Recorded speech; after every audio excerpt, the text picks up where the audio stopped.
Hey, so I wanted to check in. I just finished the dress. I did a machine sewed the hem.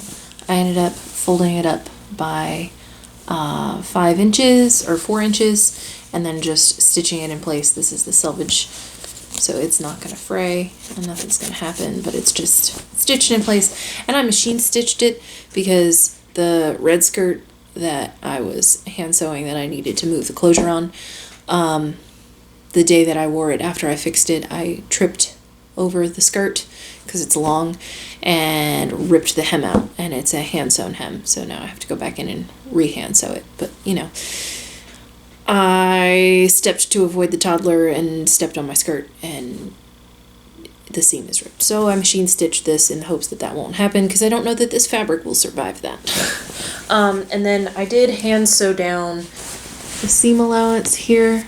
I just folded it over underneath itself and hand filled it down so that it won't fray, because it was already starting to, you can see threads here, it was already starting to fray pretty badly, so I went ahead and took care of it. I did want to pop in and talk about the mask pattern that I'm using. This is, I'll see if I can find a link to it. This is a mask pattern that is put out. It's intended to cover an N95 mask, and it's a pattern that was designed by a nurse to wear over her N95 masks. And one of the reasons that I don't sell these is because this pattern that I love and adore, like, she has asked that people not sell these for profit. People just make them for other humans to be good humans. And I fully support and agree with that. Because, public health crisis and all that. So this is the paper pattern. Again, I'll see if I can find the link to this. But then I have been using it a lot. So I transferred it to a wheat thins box just because this was not going to survive very long. So this is a little bit easier for me to use, and then I can just slap it down on my fabric and I cut it out. And depending on the fabric, I do 2 or 3 layers. And then this V up here is a dart at the nose, and this is a dart at the chin, and then you can see these marks are for pleats. And then I vary a little bit, like everybody has their own preferred method of sewing things together. I added, the pattern itself only has like a 1/4 of an inch seam allowance, so I added seam allowance to it. Because the way I do it is I sew the darts into the outside and the lining, and then I press the darts, and I press them so they go in opposite directions. So this dart will go this way, and the lining one will go the other way, and then I lay them together, right sides together, like so, and this is what I'm about to do. And I pin them across the top and the bottom, and then I sew them there, and then I flip it right side out, and then I do the pleats. And what I have done since the first batch of masks is I'll sew them together like this, and then I'll flip it right side out, and then I will top stitch across the nose a piece of pipe cleaner that I have stolen from my child. Because, she doesn't know the difference. She has like 500 pipe cleaners. She's not going to miss 10 of them. But I sew the pipe cleaner across the bridge of the nose, because glasses, if I don't have something holding the mask down as close to the mask as it goes, like, it sits pretty nicely, but there's just enough of an air gap to where, especially when there's a temperature difference, if I breathe too heavily, because of the way that my glasses sit, it fogs up my glasses, and that's annoying AF, and so I'm not a fan. But then, so I sew it together, and I stitch that bridge of the nose wire piece in, and then I pleat down the sides, so like you can see my notches that I've cut for pleating. So this goes up to there, and this goes up to there, and this goes up to there, and I'm doing a real rough job of this. And then it's pleated, and then I sew what I have been doing is sewing straps that tie around the back of the head, but hang on, let me see if I can find our masks. So here's one of the first ones that I made, and this is actually I made 2 Ravenclaw masks and 2 Slytherin masks. For the Ravenclaw are for me, and the Slytherin ones are for Zach. And you can see, like, this is sewn with bias tape across the top to seal the edges, which I wasn't a fan of, which is why I added seam allowance to this, just because it sits too high up, like right under my eyes, and I'm not a fan of that.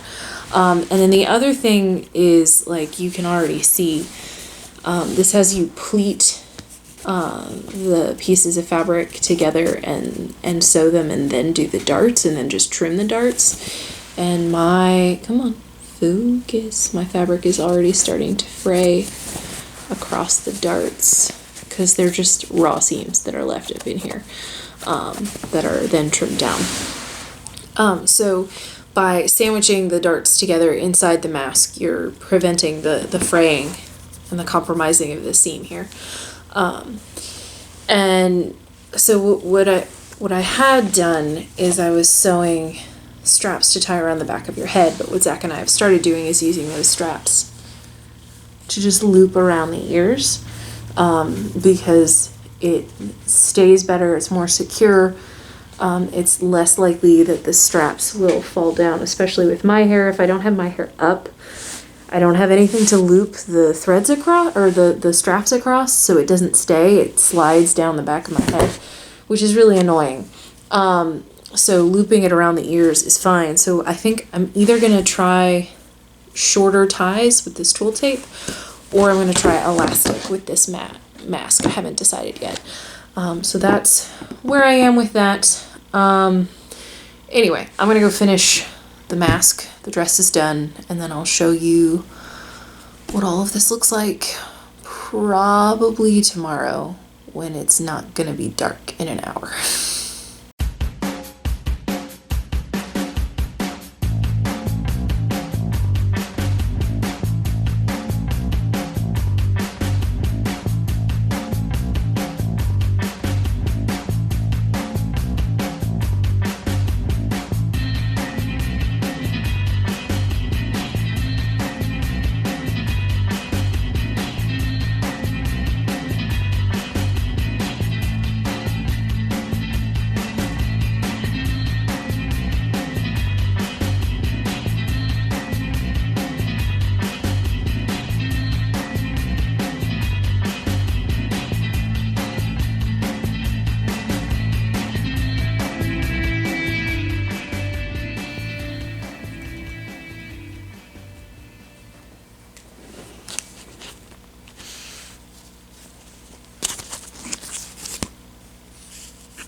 You can see now that like the raw edges of the dart are encased inside of the mask, and I actually just left that fabric there as extra like bulk inside, and it's going to help pad that nose bridge piece as well. But there's no raw edges on the outside to fray this way. Since your mask has to be 2 layers anyway, it might as well keep itself from fraying, because that defeats the purpose. The point is for this to last, because we're gonna be here for a while.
So I am going to switch over and sewing in the nose piece to a zipper foot, just so that I can get as close to the bridge piece as possible without breaking a needle. I don't know that that's a thing that could happen, but I've broken enough needles in my life to know that I don't want that to happen, so I'm going to do everything I can to prevent it.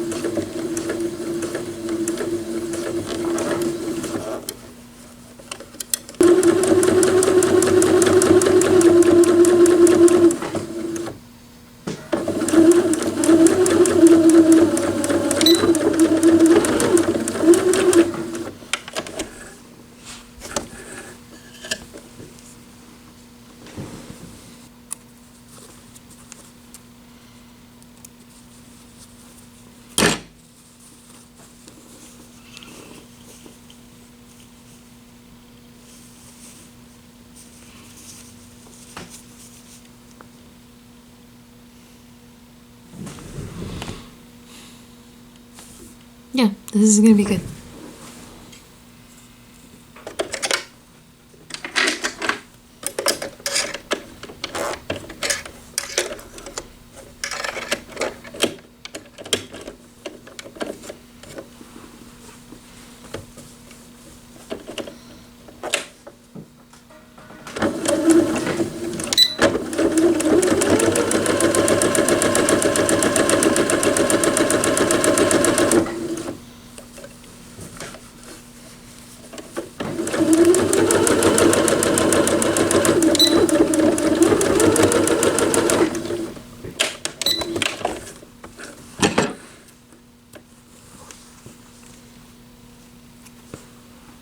Alright, work done, and now we're ready for pleating, and I'll show you how I do that. I do want to say, is it easier to pleat the fabric before you sew it together and sew the darts in. Absolutely 1000%. It's a lot easier to pleat the fabric before the darts go in because the darts get really close to the nose and chin pleats. But in my opinion, having the darts encased inside of the mask, having those seams hidden and not exposed and not able to fray is 1000% worth it, because it means that the mask is going to last longer, and I will deal with a little bit of faffing about with the pleats in order to hide the dart seams inside the fabric and not have it be destroyed.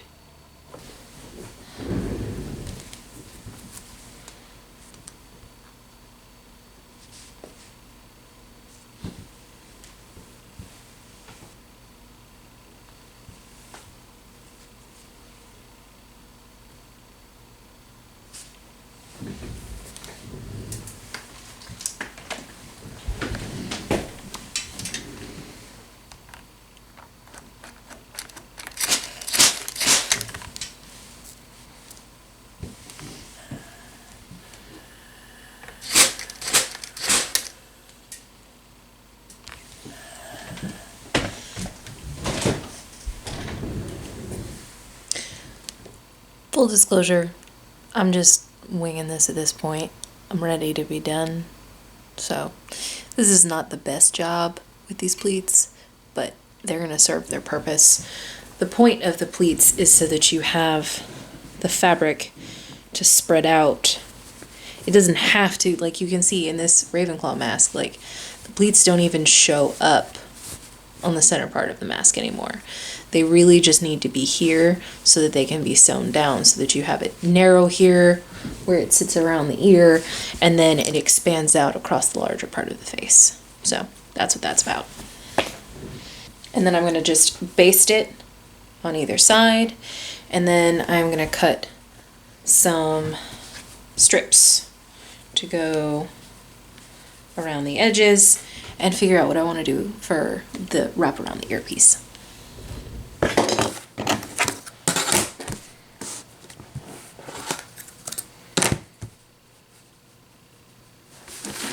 There.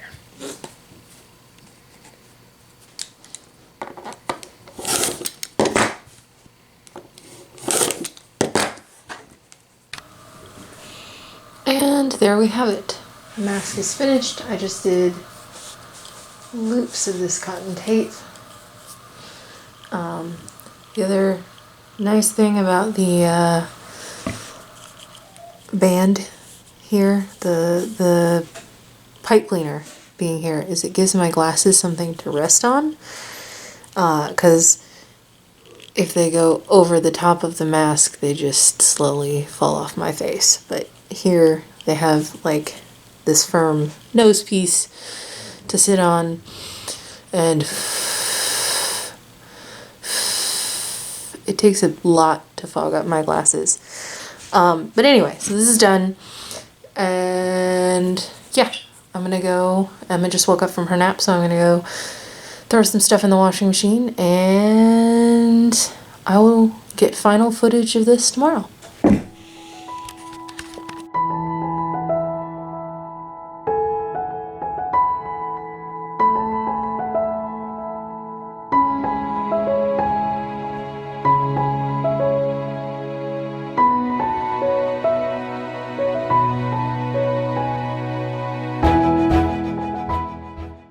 Take a fancy photo with Mama?